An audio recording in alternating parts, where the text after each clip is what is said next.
في تشعبات كثيرة في هذا النفق، ورغم استهداف الطيران أكثر من مرة له إلا أنه لا هو يظل سليم كما ترون حتى اللحظة. توكل على الله. بالمناسبة بلدة القرارة واحدة من البلدات التي تعرضت إلى قصف عنيف من المدفعية والطيران الحربي الإسرائيلي خلال العدوان. هي منطقة قريبة من الحدود الشرقية لخان يونس، وبالتأكيد شهدت اشتباكات عنيفة بين قوات الاحتلال والمقاومة الفلسطينية التي نفذت عدد كبير من العمليات النوعية.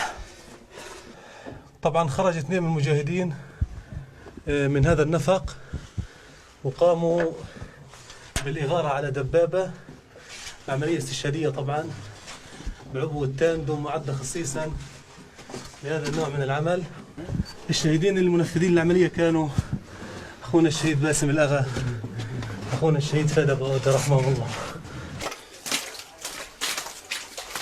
ظروف شاقة وصعبة للمقاومين في هذه الأنفاق التي قضى منهم كثير شهداء أثناء عمليات الحفر، وأيضا أثناء تنفيذ العمليات في أجواء لا توصف تحت الأرض. نحن هنا وصلنا إلى هذا المكان في هذا النفق. في هذا المكان حوصر المقاومون الذين كانوا في داخل النفق بعد أن قصفت الطائرات الحربية الإسرائيلية أجزاء من هذا النفق. كان عددهم 29 ونجا منهم 23، أما البقية فقدوا أثناء تنفيذ العمليات ضد قوات الاحتلال وأيضا أثناء عمليات الإنقاذ. من بين من نجوا هذان الشابان المقاومان في وحدة النخبة التابعة لكتائب القسام. طبعا 21 يوم قضيناهم بعد انقطاع اتصال فينا. طبعا بعد أيام من انقطاع اتصال فينا بدأ الماء بالنفاذ، وأخذنا بكتابة وصايانا على بلاط النفق. فجأة أحد الشباب أرسل لأحد المهام في النفق، فوجدنا ما وفاش، مهم يعني قطع الطريق وعاد إلينا مستبشرا مية في مية.